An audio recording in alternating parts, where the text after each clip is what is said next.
Maintenant commencent les Z, les milliers, la puissance, et ainsi de suite.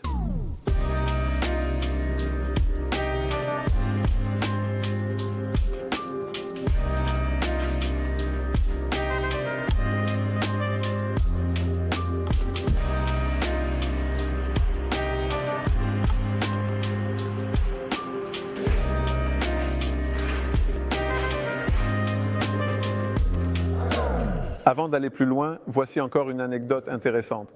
Pourquoi cette moto était-elle si populaire et pourquoi est-elle entourée d'une telle légende? Il s'avère que ce n'est pas seulement parce qu'il était le plus puissant ou qu'il avait une belle apparence, mais aussi parce qu'il a en quelque sorte montré que les gens avaient besoin de différents types de motos, car il était utilisé pour des modifications par différentes entreprises européennes.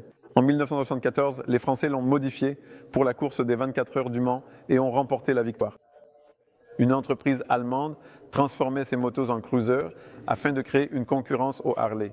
Ces motos étaient modifiées, on leur ajoutait des sacoches et des pare-brises pour les adapter au tourisme.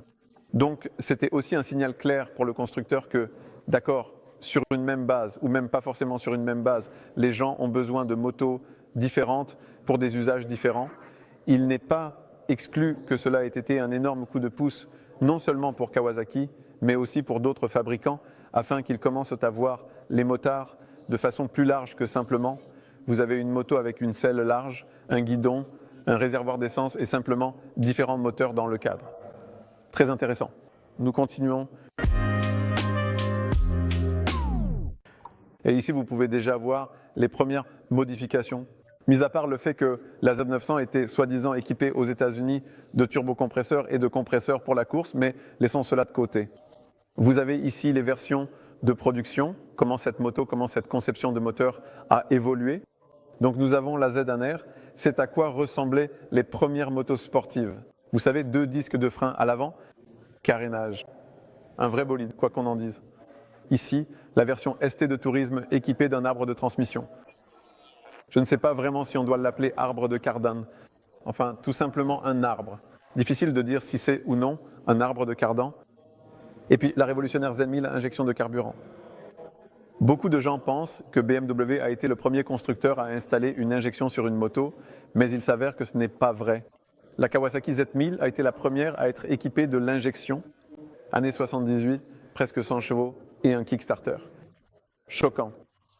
Toutes les motos avaient un démarreur électrique, mais à cette époque, les gens ne pouvaient pas imaginer une moto sans kick. En fait, il a été utilisé comme pièce de rechange, fait amusant. Celui-ci, d'après ce que je vois, n'a pas le kick installé, mais il est sous la selle, comme démarrage d'urgence. Donc tu sors le kick de sous la selle, tu le fixes ici, et tu peux alors démarrer la machine. Et ce furent les dernières Z à avoir un démarreur à pied. Et nous passons aux suivantes, aux évolutions suivantes.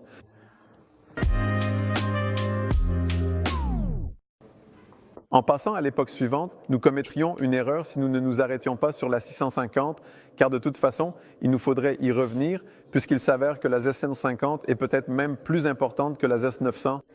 De l'extérieur, le moteur ressemble beaucoup. Les 4 cylindres sont également disposés en ligne, mais sur la 900, les bielles étaient montées sur le vilebrequin à l'aide de roulements à billes.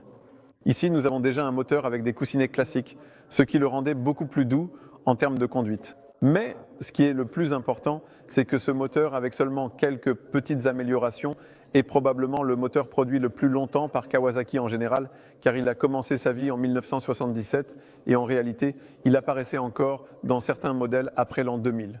Peut-être que nous en viendrons à parler de là où il a été utilisé, mais par exemple, il a aussi servi de base pour le modèle 750 Turbo. C'était donc un moteur très réussi, qui a vécu et évolué pendant de nombreuses années. En réalité, il a probablement été le moteur refroidi par air de Kawasaki, produit en continu le plus longtemps. Et c'est pourquoi la nouvelle Z150 que vous pouvez voir dans les concessions est de couleur verte. C'est justement pour cette raison. Cette peinture est en quelque sorte un hommage à cette Z650. Et c'est à vous de décider individuellement ce qui est le plus important, la Z650 ou la Z900. Pour Kawasaki et en fait pour toute l'industrie motocycliste. Mais c'est beau. Je pense que j'en préférerais même un comme celui-ci. Je ne sais pas. Tu peux devenir fou. Nous continuons. Donc ici, dans cette ligne, nous voyons, outre le fait qu'il s'agit de la dernière Z650 de cette série, l'année 82, oui, je la vois correctement, 82, n'est-ce pas? C'est ici que se trouvent les modèles développés à partir du Z650.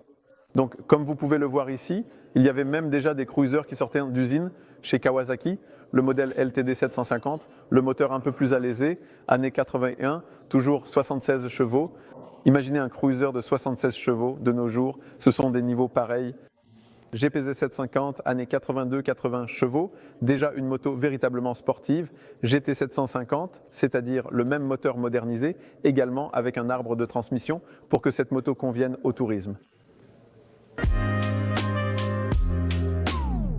Entre-temps, j'ai dû m'assurer quel moteur était utilisé pour le drag racing parce que je sais, par exemple, que Mariusz Głodny, le seul Polonais qui fait des courses de hill climbing, a dans sa Kawasaki un monstre réalisé avec du protoxyde d'azote. Je sais qu'on y met des turbos, qu'on fait des choses complètement folles avec les moteurs Kawasaki.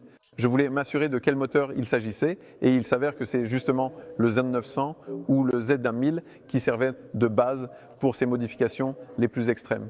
Et aujourd'hui encore, une fois réalisés jusqu'à une cylindrée de 1300, ces moteurs sont toujours utilisés pour les transformations les plus radicales, que ce soit pour les courses en ligne droite, sur le plat ou en montée.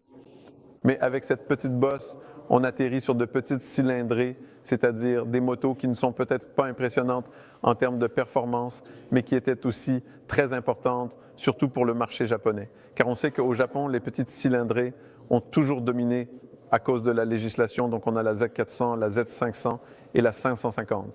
Donc en réalité, la 500 et la 550 sont des moteurs réalisés pour les marchés européens et la base était la Z400, c'est-à-dire un moteur en fait identique à celui de la Z650 sur le plan de la conception, simplement avec une plus petite cylindrée. Une belle moto, certainement agréable à conduire. Et maintenant, d'après ce que je comprends parfaitement, nous allons passer à une nouvelle ère des moteurs davantage refroidis par liquide, ce qui représente une évolution significative. Mais je vois que nous allons encore certainement aborder quelques bicylindres refroidis par air, des modèles classiques et appréciés. Mais c'était une phrase élégante et bien formulée.